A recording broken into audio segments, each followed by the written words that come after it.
اور ان کے پاس کارڈز بنے ہوئے ہوتے تھے جو ایجنسی والے الگ سے بنا دیتے تھے کہ یہ ہمارا آدمی ہے, اور ان کارڈز کے ذریعے سے ان کو سہولت کیا ہوتی تھی, وہ نان کسٹم گاڑی چلا سکتے تھے, وہ بغیر لائسنس کے ویپن کیری کر سکتے تھے. تو یہ چھوٹی موٹی چیزیں وہ کر لیتے تھے. ان کو یہ فائدہ ہو جاتا تھا کہ ان کو تنگ نہیں کیا جاتا تھا بلوچستان کی ٹیریٹری میں. تو ہر 3 میں سے ایک آدمی جو ہے وہ جڑا ہوا ہوتا تھا ایجنسیوں کے ساتھ. میں نے کہا جی اب کیا؟ انہوں نے کہا جی اب صورتحال یہ ہے کہ کوئی یہ بتانے سے بھی گھبراتا ہے کہ اس کا تعلق کسی ایجنسی والے کے ساتھ ہے. اب لوگ معیوب سمجھتے ہیں, پہلے لوگ فخر سمجھتے تھے. لوگ آ کے یہ بتاتے تھے کہ میرا فلاں کے ساتھ تعلق ہے, نام لیتے تھے, بریگیڈیئر فلاں, جنرل فلاں, فلاں بندے کے ساتھ میری بڑی دوستی ہے, میں اس سے مل کر آیا ہوں, یہ دیکھو موبائل میں تصویر. کہتے جی آج سے 2-4 سال پہلے یہ ساری کہانی یوں چلتی تھی. اب لوگ اس بات کو شرمندگی کا باعث سمجھتے ہیں, اور ایسا کوئی بندہ آ جاتا ہے محفل میں تو بات کرنا بند کر دیتے ہیں جس کے بارے میں شک ہو کہ یہ. تو جو ہیومن انٹیلیجنس ہے نا, اس کا بڑا نقصان ہوا. تو میں آپ کو جو کہہ رہا تھا کہ فوج کا اور عوام کا جو فاصلہ پیدا ہوا ہے, اس کا ریزن بھی عمران خان کے ساتھ زیادتی ہے. تو پاکستان کے تمام مسائل, ملٹری اسٹیبلشمنٹ کے تمام مسائل, گورننس کے تمام مسائل, یہ سارے جا کے عمران خان کے ساتھ جڑتے ہیں. اس کو آج باہر نکالیں تو آپ کے آدھے سے زیادہ مسئلے حل ہو جاتے ہیں. بالکل ٹھیک کہہ رہے ہو, 100% ٹھیک ہے. نمبر 1 یہ مسئلے آپ کے حل ہو گئے. تیسرا وہ باہر کب آئے گا, جی یہ ایک بڑا سوال ہے نا. اب یہ انہوں نے طے کرنا ہے کہ انہوں نے پاکستان کو مزید کتنا نقصان پہنچانا ہے. ہوتا کیا ہے کہ ہم 2022 میں جب یہ دیکھ رہے تھے نا, تو 10 تاریخ کو لوگ باہر آ گئے پاکستانی. تو 12 تاریخ کو جو ہمارے اسٹیبلشمنٹ کے دوست ہیں وہ کہہ رہے تھے یار 2-4 دن کا ابال ہے, ابھی ختم ہو جائے گا. پھر لوگ اور باہر آ گئے. بس یہ بات 10 دن 12 دن کی بات ہوتی ہے, لوگ ٹھنڈے ہو جائیں گے. باجوہ صاحب نے مجھے یہی کہا تھا, دیکھ لینا 3 مہینے, کہتے تھے 3 مہینے سے زیادہ نہیں نکلے. پھر انہوں نے 3 مہینے کہنا شروع کیا کہ جی 3 مہینے. جب یہ مئی کا انسیڈنٹ ہوا تو انہوں نے کہا مئی میں ہم نے اتنا مارا ہے کہ اس کٹ پڑنے کے بعد یہ باہر نہیں آتے. اب اس کے بعد ہم نے دیکھا انہوں نے پنجاب میں اپنی حکومت واپس لی, اور پھر جو انہوں نے جلسے پھیرے ہیں, پورے 60 جلسوں کا عمران خان صاحب کا ایک ریکارڈ بن گیا.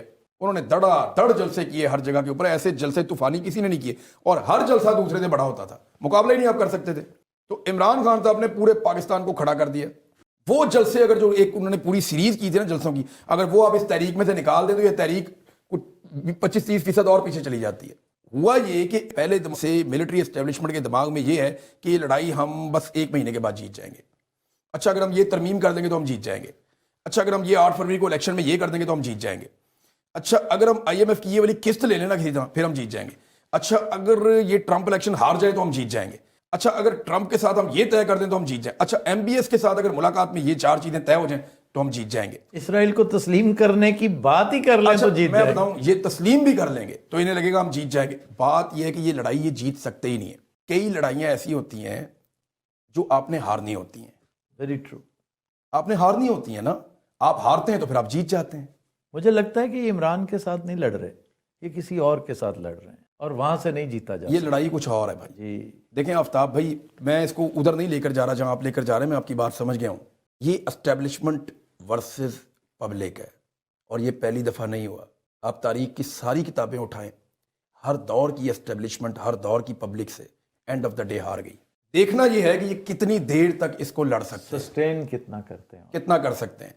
اچھا ان کے دماغ میں جو فارمولا ہوتا ہے نا وہ بہت شارٹ ٹرم, مہینہ 15 دن, مہینہ 15 دن, 2 ہفتے میکسیمم اتنا چلتا ہے کہ یہ کریں گے تو فارغ ہو جائے گا, اس کو توڑ دیں گے, اس سے بیان دلوا دیں, چھوٹا چھوٹا چٹکی ادھر سے کاٹ دی ادھر سے کاٹ دی, اپنا سوشل میڈیا لے کر آ گئے, اپنے ڈیجیٹل پلیٹ فارم, یہ وہ سارا پیسہ خرچ کریں گے, گانا بنا لیں گے, عاطف اسلم آئے گا تو ہم نکل, سارا انہوں نے کر کے دیکھا. یہ ملکو اگر پریس کانفرنس کر دے گا کے تو ہم جیت جائیں گے. ہر چیز انہوں نے کر کے دیکھی. آفتاب اقبال کو پکڑیں گے, اٹھا کے ماریں گے, ہم جیت جائیں گے. عمران ریاض کو ہم گونگا کر دیں گے, بول نہیں سکے گا, ہم جیت جائیں گے. لیکن یہ ساری چیزوں کے بعد بھی وہ نہیں جیت رہے کیونکہ یہ لڑائی جیتنے والی ہے ہی نہیں. آخری بات یہ ہے کہ خدا نخواستہ خاکم بدہن یہ عمران خان کو مار بھی دیں گے, یہ تب بھی نہیں جیتے. نہیں تب تو فوراً ہار جائیں گے نا. میری ایک بات آفتاب بھائی دیکھیں, ایک سوال چھوٹا سا میں پاکستان کی اسٹیبلشمنٹ سے پوچھنا چاہتا ہوں کہ فرض کرو تم جیت جاؤ گے جس کا امکان کوئی نہیں ہے, سیلیبریٹ کس کے ساتھ کریں گے؟ کس کے ساتھ؟ کون سی جیت؟ آپ نے جیت کو سیلیبریٹ کرنا ہوتا ہے نا, ویری ویلڈ کوسچن جی, ویری ویلڈ کوسچن. کس کے ساتھ کریں گے؟ یہ جو رل کے لڈیاں کن نال پاؤ گے؟ پاکستانیوں کو ہرا کے کدھر جائیں گے آپ؟ اپنے آپ کے ساتھ, یہ گھر میں نہیں. اول تو یہ پاکستانیوں سے جیت نہیں سکتے, پاکستانیوں کا ریکارڈ بہت گندا ہے اس معاملے میں.